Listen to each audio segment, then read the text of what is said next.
Then with that, I'll say good afternoon. My name is Matthew Rindelab. I'm here with Angela Morissette, Imelda Resendez, and Benedict Kroll, and we are here to represent the University of Texas at Austin to bring you our solution to the Olin case competition.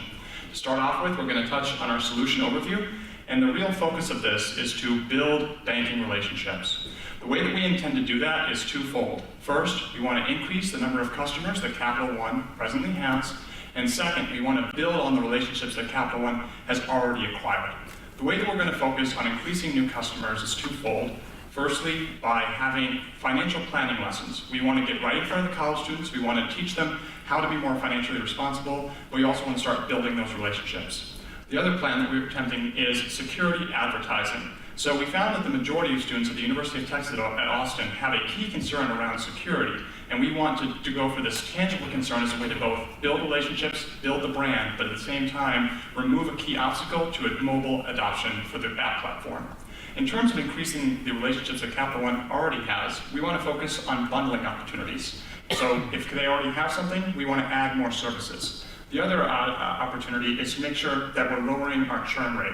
We want to look at any customers who may be looking to leave Capital One and make sure that we keep them to increase customer lifetime value.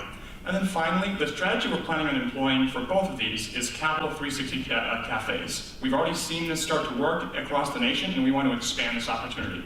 By all of these solutions working together, we believe that we can change banking for good. And with that, I'll hand it off to Angela, who will talk about our motivation. All right, great. So before we get into talking about exactly what the real world implications are for our strategy, we wanted to give you a framework based on how we looked at, in the financial services industry, people view brand and marketing. So one thing we found through research is that with any product or service, it's very important to build relationships and connect to a higher emotional value or some sort of humanistic value. People do not want to hear simply your messaging being, we're the best bank. They need to know what intrinsic need is going to fill in their life. So with that being said, we found a framework that we used to analyze this, and that would be the brand essence pyramid. So what this pyramid does is it starts with the product attributes. It translates the product attributes into the functional benefits that those attributes provide, and then it has the key takeaways for emotional benefits that those functional benefits provide. And as you're able to continue up this pyramid and connect the attributes with functions with emotions, that allows for greater loyalty from your customers. But the key thing to determine before you can start determining what the emotional benefits are is what is Capital One's brand essence. And Capital One's brand essence that we found through researching past advertising and marketing campaigns is that they aim to empower dreams through financial means. Now, how that translates to emotional connection is when you empower a dream, you're empowering self-fulfillment, happiness, and confidence. And then we outlined a couple of the functional benefits that you would need in order to reach self-fulfillment, happiness, and confidence.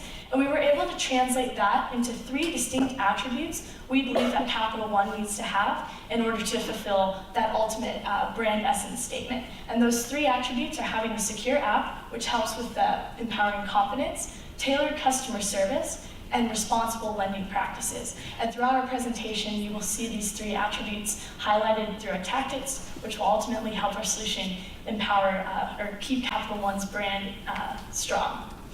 And so first off, we talked about how cafes allow us to both grow the core business and increase the number of customers. So our plan for cafes is to expand these cafes to 20 target college campuses and young urban professional cities. So first off, why cafes? We know that they're a lot more cost efficient than the traditional branch modeling, and those cafes ultimately help and fulfill the customer's need for a humanistic touch point. And then it also shows that Capital One is being on the forefront of banking solutions by implementing cafes rather than traditional branches. Now, where we want to expand, we have 2 target, city areas. And the first is large college campuses with high population density. And the second is young urban professional cities will be our target cities. Now, the reason we chose those 2 target cities is simple. They both have customers with a large overall lifetime value, and we can get to these customers before they begin to develop deeper relationships with other companies. So how are we planning to do this? We'd like to heavily advertise the attributes, and you'll be handed out an example of a flyer we're going to use in order to drive traffic to these stores. But we want to emphasize the meeting space that the cafes offer because that's very desired for college students having group projects, and also the fairly priced and delicious, as we found through the Yelp reviews, items that these cafes offer. And so by doing that, we hope that we can drive traffic to these 20 locations that we're proposing. Now, a sample of a location that we would like to implement is actually at our home school of UT Austin. And this is important because we polled 90 UT students, and 30% of the students said that they would consider switching their primary bank if the cafe option was available. So that's obviously a pretty important attribute and something that they would value to make them switch. And this is important because, unfortunately, all through our survey, we found that 0% of respondents had an account with Capital One. So it's an unpenetrated market that we believe we have a high value service for them to give, and so we could get some penetration there and in additional similar demographic areas. So overall, as we stated, our plan is by the next calendar year to open 20 cafes in these highly dense, populated college campuses and young urban professional areas. And this will help us grow relationships with new customers while also building relationships with the existing customers. And now Imelda will talk to us about how we're going to get new users onto Capital One. Thanks, Angela. So, as we mentioned, to attract new customers, we're going to in part be focusing on college students. And while looking at this particular segment, we found that one of the biggest banking needs of college students is that they need to be more aware and more knowledgeable about the financial tools that are available to them. So we are proposing to implement college financial workshops in the cafes for students to come in, learn more about what financial tools Capital One offers and are out there in general to be more knowledgeable. So we will flyer, we'll get people into our cafes, expose them to our culture, let them know, like I said again, what we offer, how they can benefit from it. And really, we want to just empower these students to know more about what financial tools are available and how they can better use them. For Capital One, this means we're going to increase our brand awareness. As we said, at UT Austin, there's not many people that use Capital One as of now, so we want to increase the brand awareness and also introduce people to our products that we offer for students and maybe down the road, and also grow the relationship with these students because there's such high customer lifetime value. So, also another thing we looked at was among the people that don't use mobile banking currently, the biggest concern I guess they have would be security behind them. So we're really excited to roll out a 360 protection campaign. Currently, people go out on, high-profile bank bridges and put locks on them. Just they can symbolize relationships or just something that they hold special to them. So we are proposing to have Capital One representatives at these high-profile bridges, and as the lock that we're about to pass around, we'd give these out to people. On the back it says, what are you putting a lock on? They'd be able to write down kind of what they want to put a lock on. It would be able to tie what they hold important and also security. It's a lock, so it's very secure, high symbolism of it. So they'd be able to associate with Capital One with security and also have an emotional benefit to emotional attachment to whatever they hold important. And what do you do when you have a deep emotional connection to something? You post it on social media. So through normal usage rates, we predict that by passing out about 10,000 locks, we'd be able to reach about 500,000 impressions. This is a huge gain. It'd be a very low cost, especially because it's very user-generated, and would be able to position Capital One at the forefront of app security in people's minds. Now to talk about how we're going to grow our core is Benedict. Thanks so much. So I'd like to start off with a quick graph that plots the customer churn rate versus the average customer lifetime value. Clearly, as the churn rate decreases, the customer average lifetime value increases exponentially. And what we found is that Capital One's actually done a very good job of recognizing this fact and driving retention within the credit card business through a database approach where they effectively data mine the user data that they have and try to predict when those users might churn. Namely, users churn during major transitions, during major life changes. So if you move from college to a new location, you might choose to change your banking partner. And what we really want to do, especially during that transition, is be the trusted banking partner of our clients and remind them that we are there for them and that we will help them during this transition.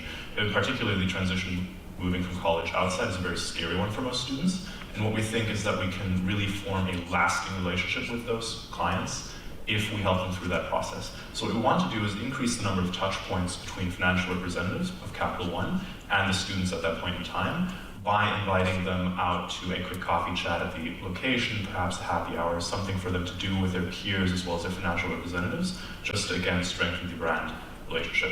We also want to provide them with customized solutions that we target towards college students at a fairly young age. We want to hit them right at orientation as soon as possible to lock them into Capital One's credit card platform.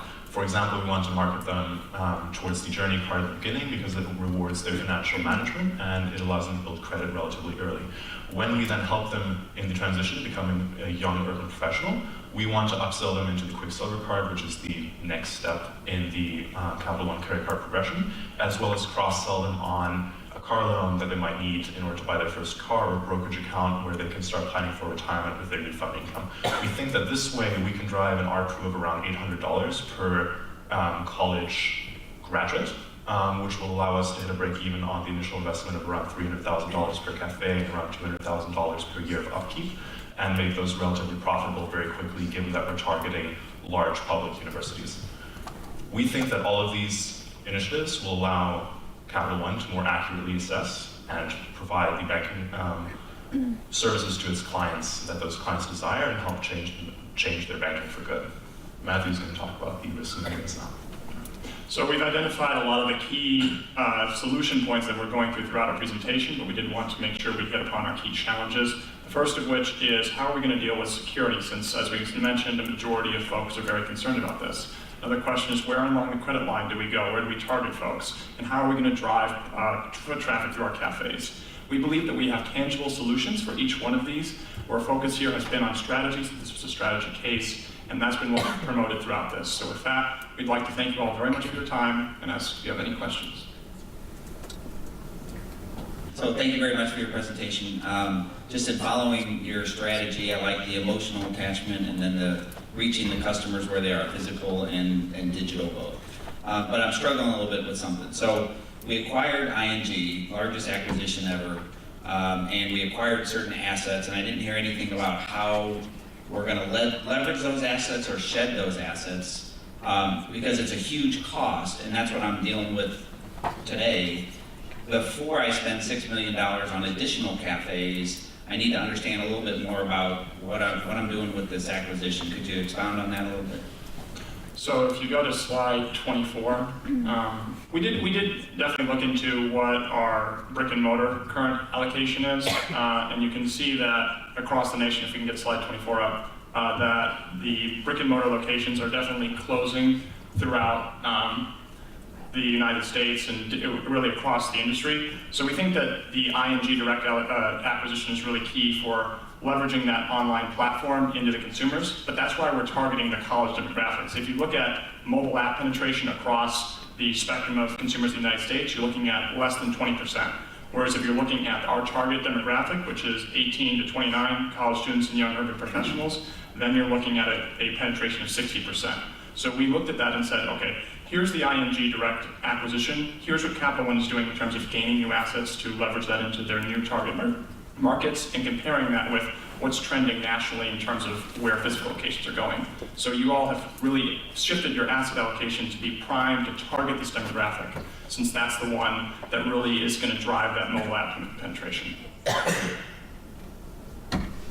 My question is, I understand that one way of increasing new customers is to leverage college students. But what I think I was missing was understanding the link of like why college students are the right student or the right individuals to try to attract. So what is the research that you guys have done to identify why college students out of any other population? And the second thing is when you guys are talking about acquiring these individuals at student orientation, are students open to having like corporations reach out to them during that time? Like what research has been done on that perspective? So I can take the first part of that question, which I believe is why the college students over some of the other demographics.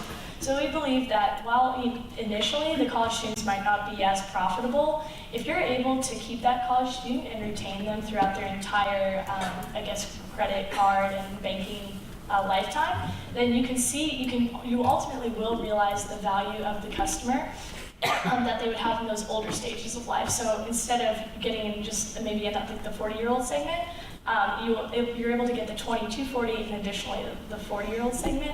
And it's harder, the research that we've done on that is to get a 40-year-old to switch their credit cards. We looked at the Federal Reserve Report on Credit and Financial Services for 2014, and it showed that there's more people in the younger demographic age group, such as the one we're promoting, that they're more apt to start using these mobile payments and try out new technology and try out new ways of doing banking than can be seen in the older demographics. So we believe that if we can get them out early, the switching cost to get someone that's in an older demographic to switch that might be initially more profitable is a lot higher and it takes a lot more effort. So that's why we focused on the younger demographic. And then in terms of would Benedict, would you like to take? Yeah, I can speak to that. So I have a credit card with the University Federal Credit Union, which has a location right on our college campus, and so they actually do this. They partner with UT. They help run this series of workshops that we have during orientation called Economics, where effectively you learn how to deal with the financial resources that you have now.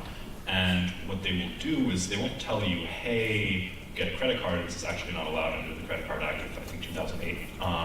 But they will be right off campus, and you recognize the name. And quite frankly, the reason that I have my account with them is because they came, they talked to me, and I knew someone there, and I saw their location. I just thought it was very natural for me to just walk in and get my credit card there. And so that model works. That model is something that was appealing to me. It's been appealing to many people. They ran out of debit cards the year that I came to show up because so many people wanted them. We think that it's very easy to scale that if you wanted to, and we think that it would be very profitable to scale that. And additionally, our survey results that we polled 90 UT students also confirmed that a main reason for switching, like the main bank that actually popped up as a primary bank was the UFCU. And the main reason people picked that bank, and the commentary we allowed them to say, was because they were at these sections and that they're their prime location on our main retail strip next to campus. So you talked about the 20 new cafes, but that's just a fraction of the existing branches from the retail bank before. So what is the role of that going forward with your strategy? Do those branches continue the same practices as they had before, or do they evolve at all? Sure. So I think what the main purpose of our 20 location rollout is to say, all right, we have this idea for our strategy where we're saying, all right, we want a highly dense area that's urbanized, that has a college campus, that has a mixture of college students and younger professionals who want to drive traffic there. So let's see if this strategy doesn't work. So that's the purpose of the 20 school rollout. If you go back to slide 15, you can see where our different appendix slides are. I'm just trying to get a grasp of where our locations are. It was right before that previous slide. Yes, slide 23, thank you. If you go to slide 23, we have a few other locations that we would recommend. So as example, Columbia, New York, or Penn in Philadelphia, or UChicago in Chicago, or Miami in Miami. UCLA's got a cluster of 12,000 students there. So the point being, we think there are a number of locations where we can try this strategy. Does it work? If it does, let's roll it out more.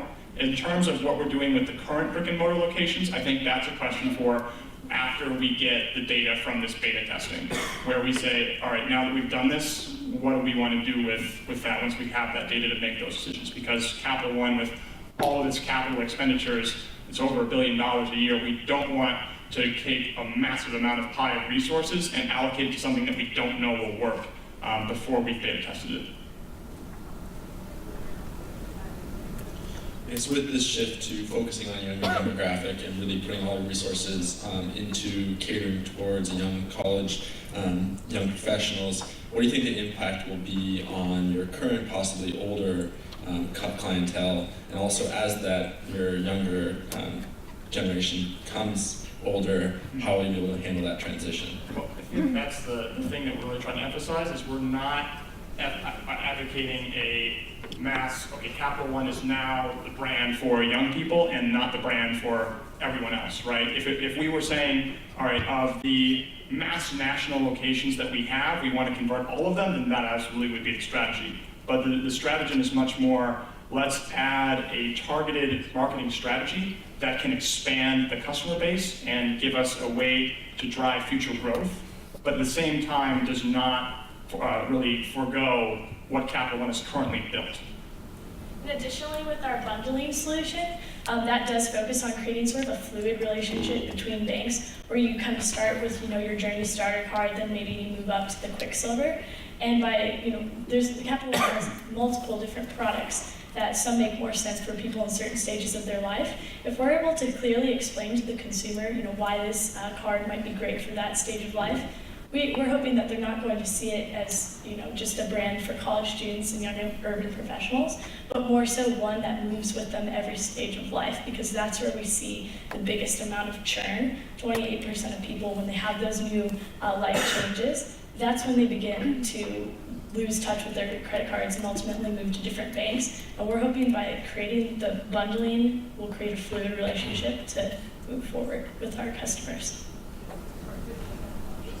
So I understand these are example targeted locations, but let's get more specific with that. Just the anecdote you gave around the credit union in Texas seems to run counterintuitive to your logic. Every college institution would have one or more of these well-embedded financial institutions that offer credit, debit, and more.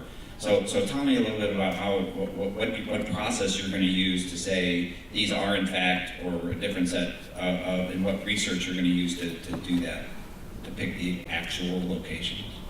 Yeah. Okay, so the sort of strategy that we envision is you are effectively competing against the regional player. And in most cases, these players are regional. But you have a national platform. Lever that towards these students and tell them, hey, look, we understand that you're coming here. We're going to compete with this regional player on approximately even footing because you come in as a new student and you don't know that they're sort of embedded yet. What you try to do is you try to sell them on this national aspect where, hey, yes, these people are really present here, but what about where your hometown is? Are they where your hometown is? Capital One has a fantastic online system. Do they have a fantastic online system? Can you rely on them at every point in your current life, when you're home, when you're on the road? Can you rely on them to really get it, your banking needs satisfied?